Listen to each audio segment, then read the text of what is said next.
Alright, so this video is a Veritasium video about the world's best night vision versus the world's darkest room. A really good title. Probably not what the video's about, if I had to imagine. Veritasium's content is usually pretty scientific, so I imagine it'll go over the principles of night vision and shit, but whatever. I love night vision, it's very cool, and this picture, this thumbnail is also really cool, so I'm excited to watch the video, and I hope it's good. And I will subscribe and like the video before I even watch it, because I know it's going to be good. Let's go. What happens when you take the world's best night vision goggles into the world's darkest room? You start to feel a little strange and sometimes start to give a little bit of vertigo.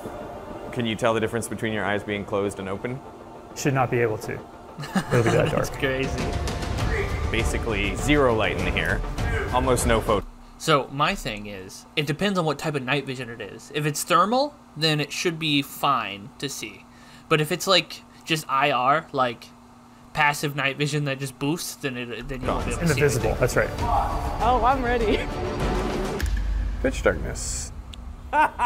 No way. This is insane. These are the PVS 31As, That is incredible. one of the best night vision goggles in the world. It is literally like night and day. We visited a Navy base in Crane, Indiana to put them to the test in all kinds of darkness. Now things are gonna get real. It's my first time looking through night vision goggles. I'm going to pan these down. Oh, wow. Oh my God. To make a video about night vision goggles, we had to film in the pitch dark, which is really hard because cameras work by focusing photons of light down onto a sensor. And there the photons knock off electrons, generating a charge, which is converted into a voltage and digitized into ones and zeros for each pixel. Now there's a setting we made use of which is called ISO, which essentially boosts that voltage to make the whole And it image makes the brighter. picture look really bad.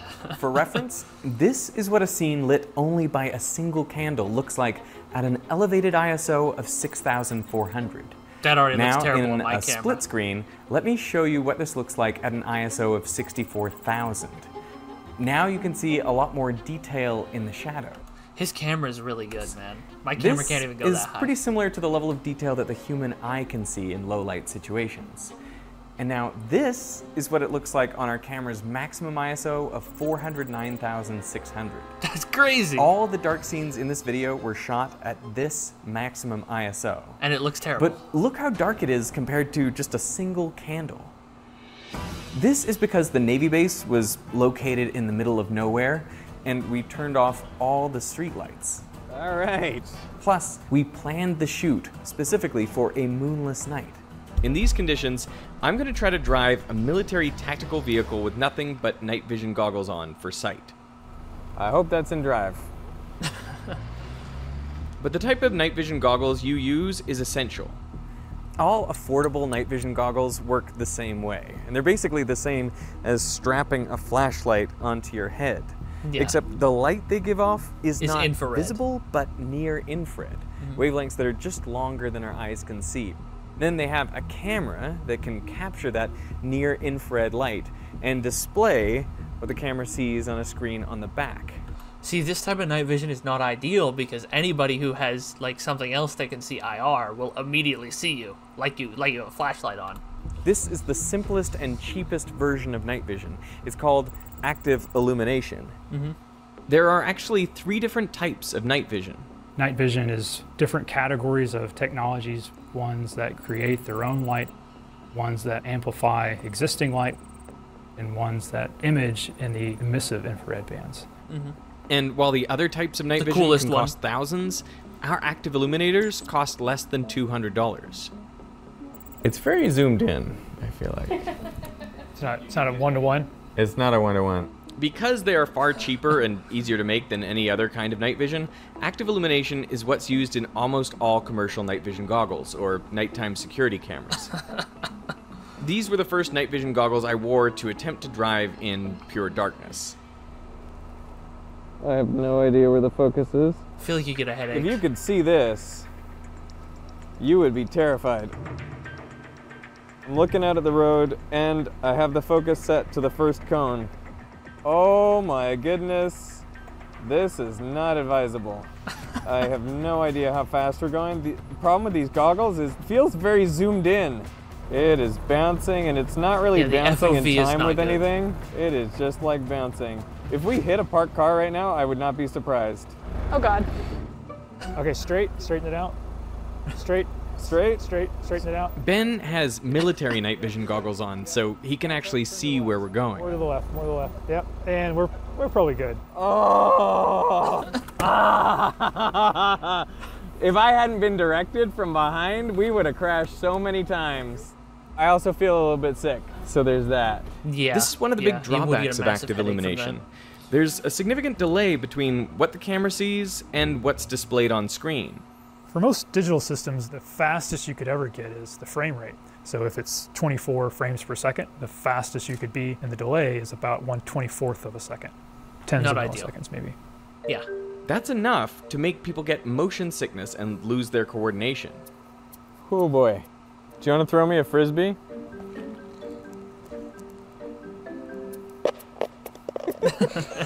Don't even move. I can't see anything. Yeah, do you see how bright it is through not active night vision? You can see them from miles away. Like, look at it. It's like he's got a massive flashlight on it. I think I'm gonna have to take these off shortly.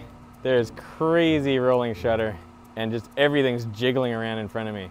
Another drawback of active illumination is that you're range limited, since you can only see as far as the light shines. But the main reason you can't use these in the military is simple. They aren't passive. There's a bright beacon of near-infrared light, so enemies can easily spot you. Yeah. In fact, military night vision goggles are a totally different technology, but they can still see in the near-infrared, and this is why we've been filming through them to capture the light from the active illuminators. Have you ever been out at night with night vision goggles and sort of spotted someone who's got really an active illumination device? Yeah, no comment on that one. Fair enough. Military night vision goggles need to be far more yes. concealed, so they don't use active illuminators. Instead, they rely exclusively on the second type of night vision, image intensification. So should we try good goggles now? Oh my goodness. It is literally like night and day. All right, let's do this. Oh, he's off with so much confidence. Because I can see. Oh my God. I'm going straight for the cone. I'm gonna go to the left of this cone. Then I'm gonna go in between them. Oh, yes. Whoa! It's just like driving in the day. This technology uses only the existing light from a scene. Yeah. When photons enter goggles, like these PVS-31As, they get physically amplified so that way more photons come out the other end to reach your eyes. Another issue with night vision like this is that it has to be focused. You know, your eyes will do all focusing automatically so that everything looks like it's, you know, sharp when you're looking at it.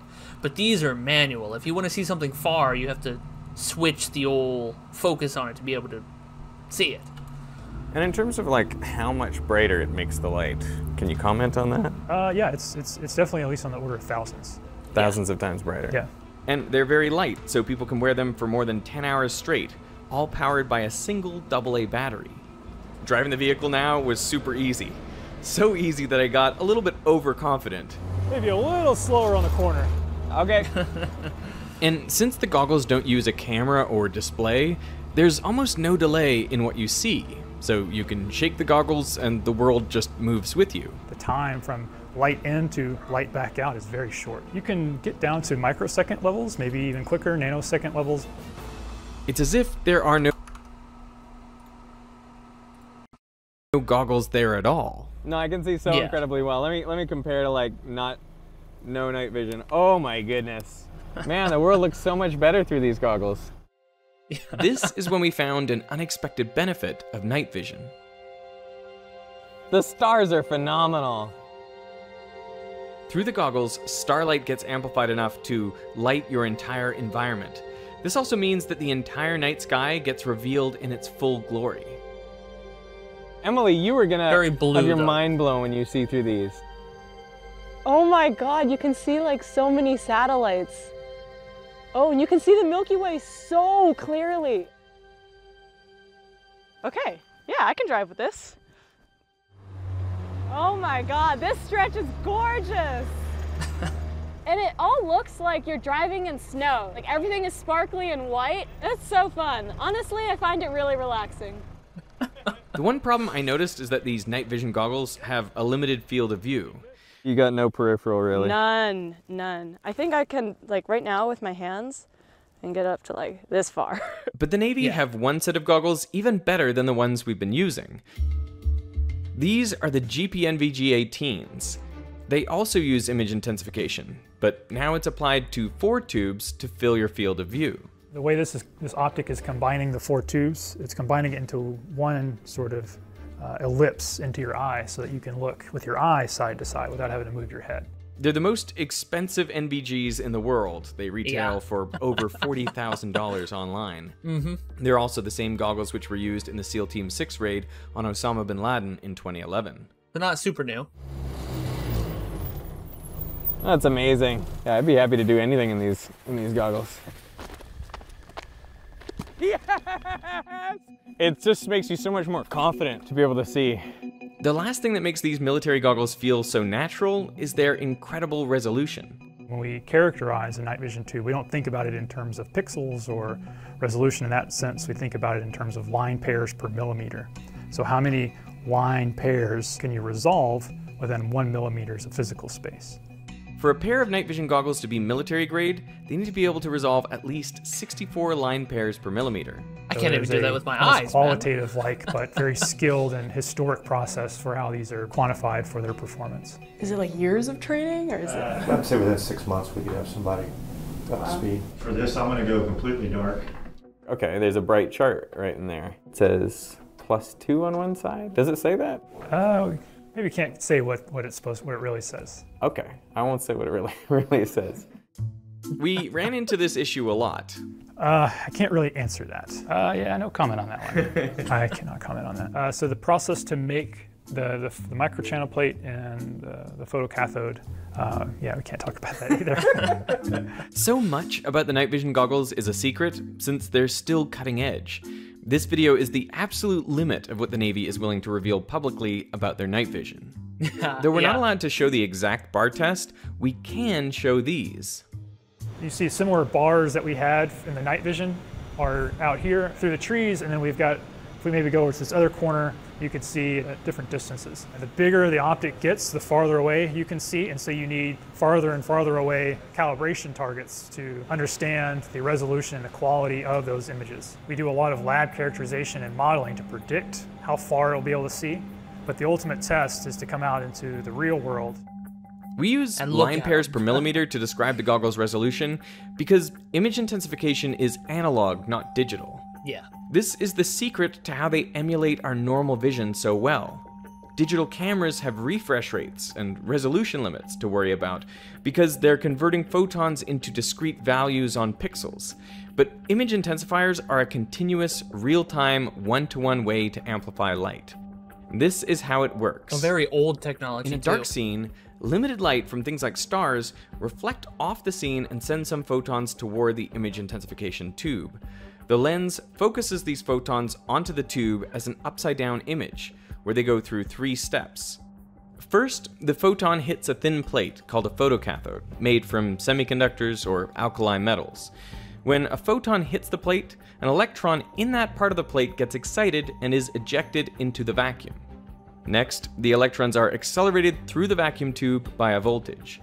They head straight into another thin plate, called the microchannel plate, and this is made from insulating material, often glass, with about 6 million tiny channels in it. These are all angled at about 5 degrees to get incoming electrons to collide with the channel walls. When they do, they release more electrons from the wall material, which collide even more with the walls, releasing more electrons, creating an electron avalanche. So a few electrons go in, and a flood of thousands come out. Then this flood of electrons leaves each channel and gets accelerated in a straight line by another high voltage to hit a phosphor screen. This is just a screen made of material that glows when exposed to radiation, so it converts the electron kinetic energy back. And depending on the type of phosphor, you'll get a different color. Like you notice that the really expensive ones, it was green behind his eyes, while the other ones were blue. And that's because the type of phosphor is actually into visible different. photons for you to see. It makes a different amount of visible light. So every photon that enters the tube gets multiplied thousands of times over while maintaining its position, which makes for a brighter but otherwise identical image. As a last step, there are 20 million optical fibers attached to the phosphor screen that twist the image right side up. The photocathode, the microchannel plate, that vacuum gap, the phosphorus screen is all in this first section, about the width of my fingernail. The rest of this space is the fiber optic twist. Oh, wow. For decades, the phosphor screen was always green. It's this historic phosphor choice that's responsible for all the classic green night vision we know from movies or video games. But in dark conditions, the human eye doesn't see best in the green part of the spectrum. Yeah, there are blue two is types better. of photoreceptors on your retina, rods and cones. Cones are better for well-lit vision, and they're good at distinguishing color. They're located in the center of your retina. Rods are better for low-light vision, and they're located at the edges of your retina. This is why you can sometimes see dim stars out of the corner of your eye, but they disappear if you look straight at them. The light sensitivity of rods peaks in the blue part of the visible spectrum, so that's why our PVS-31As look like this. They've been upgraded to white phosphor, which looks slightly blue overall, making it easier for people to make out. To see how well these night vision goggles amplify light, we put them in a well-lit room and covered them up entirely, except for a little thumbtack hole. This lets in only a tiny bit of light, but the view through the goggles is still brighter than the room itself. We couldn't expose the night vision goggles to any more light than this, but not because of anything like the movies, where the bright light is enough to incapacitate people in night vision goggles. So what would happen if we just turned on the lights without the cap? Would this just turn white? It would still function, but you wouldn't want to do that for a very long period of time. It's got a current limiter in how much charge can be absorbed by the screen, and increasing the light intensity saturates that component of the circuit. But what happens if we push image intensification to its opposite limit, by using the goggles in a room with no light at all? Oh, my prediction, it'll capture high energy particles, like the little fuzzies is actually high energy particles that are outside of visible light that are capturing on the phosphor and doing sort of things like photons. Test night vision goggles. And I think it'll look sparkly. It is absolutely pitch dark, underground, all sealed off. Basically no photons. It's going to be completely disorienting.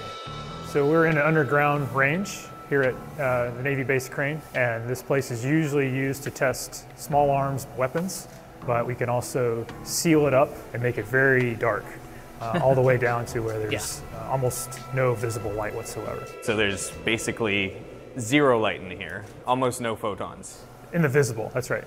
We are now going to turn off all the lights, make it completely pitch black in here, but on top of that, the range is full of smoke.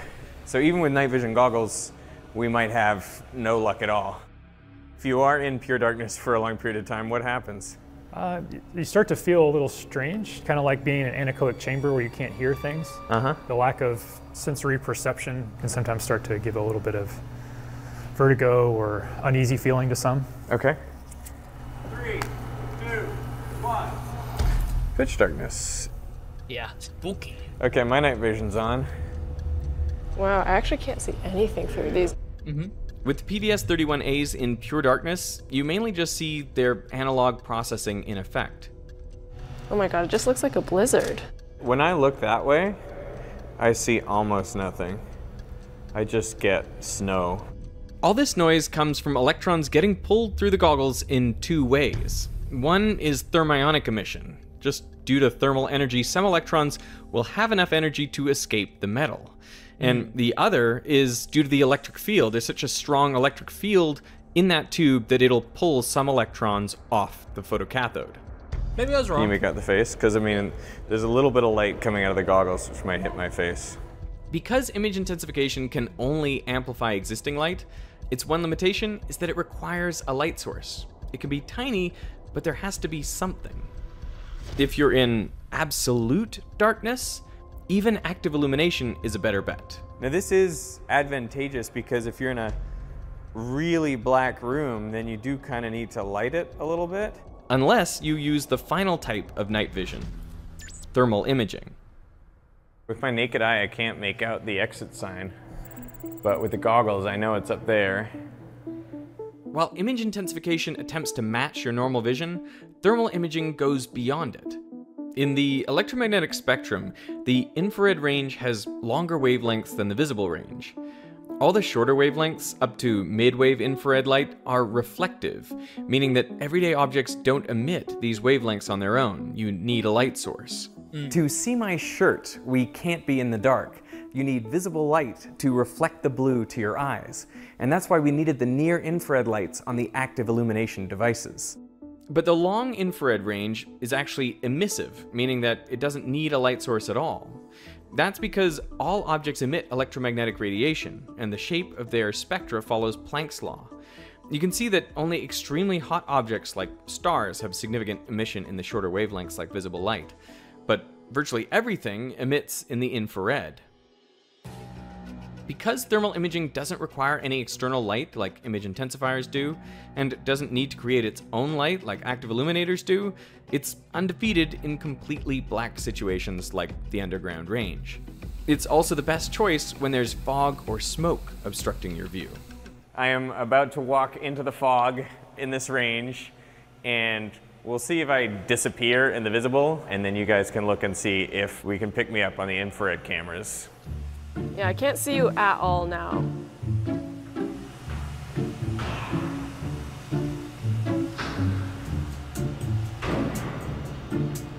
Derek's getting his full workout. Infrared is digital though. Thermal, I mean. I had no idea we'd be so emissive down there. Thermal imaging also sees things your eyes never could, like objects that have been buried underground, or recently touched by someone's hand. The last advantage of thermal imaging is its unbeatable range, even better than the military night vision goggles. We set up a distance test hundreds of meters away from the tower to compare the infrared cameras against the PVS-31As. To the naked eye on a moonless night, this is what someone holding a cigarette lighter looks like at that distance. This is how it looks through the night vision goggles, and this is how it looks through the infrared cameras. Yeah. To get even more subtle and remove all direct light, this is what a person checking their phone looks like in those conditions. Totally invisible to the naked eye, discernible through the night vision goggles, and perfectly clear through the infrared cameras. But thermal imaging has its weaknesses as well. It's a digital system with motion delays just like active illumination. Thermal imaging goggles aren't popular because high-quality infrared cameras are too big and too power-hungry to be portable.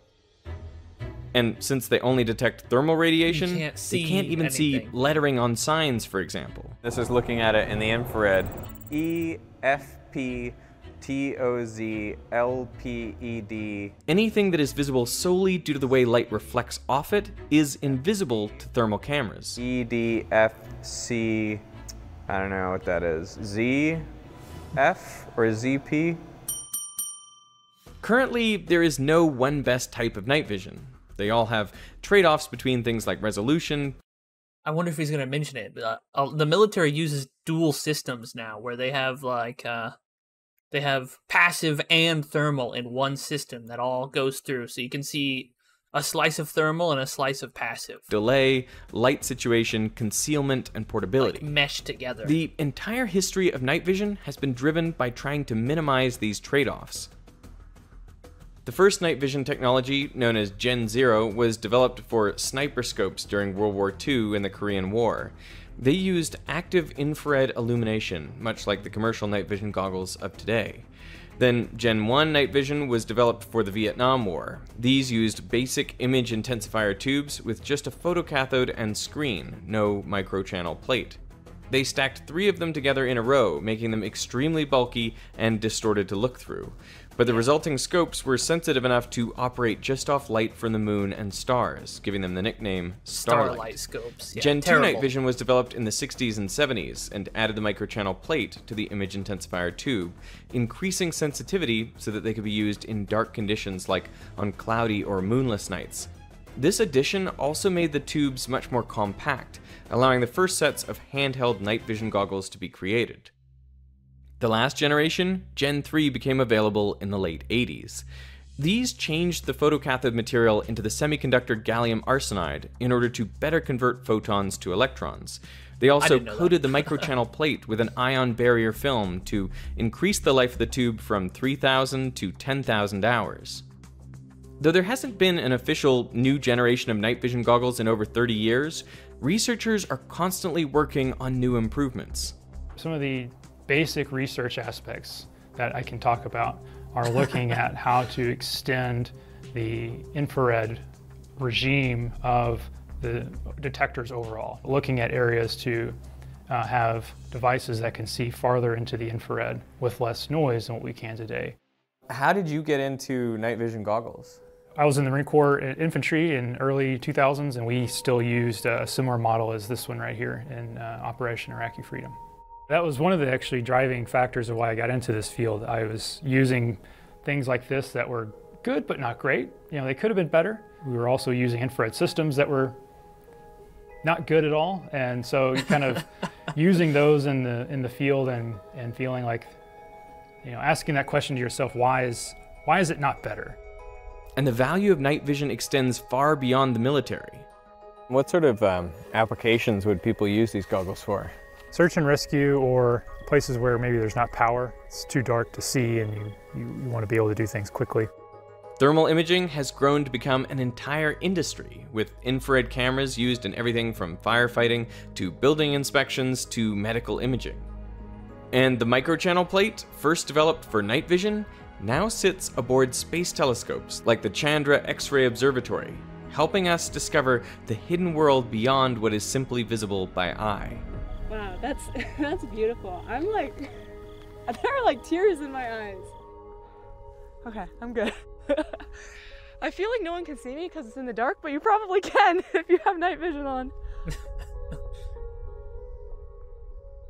Night vision is so cool, man. Testing this night vision technology perfectly illustrates how there is no substitute for hands-on exploration to truly appreciate new innovations. But you don't have to go all the way to a military base to get hands-on with cutting-edge tech. In fact, you can do it from anywhere with this video's sponsor, Brilliant. And you can get started for free. Alright, that was a good video. Yeah, man, I love night vision. It's so cool. It's so cool. So expensive. Really incredibly expensive, but super cool. I hope I added a little bit. I hope you were interesting. I hope you didn't skip past all my commentary. You didn't, did you? Anyway, yeah, like, subscribe. I'll put links to his channel into this video in the description. Go and check him out. Subscribe to his channel. Like his video, you know. The works. If you have anything you want me to watch, though, do let me know. Put it in the comment section. And goodbye.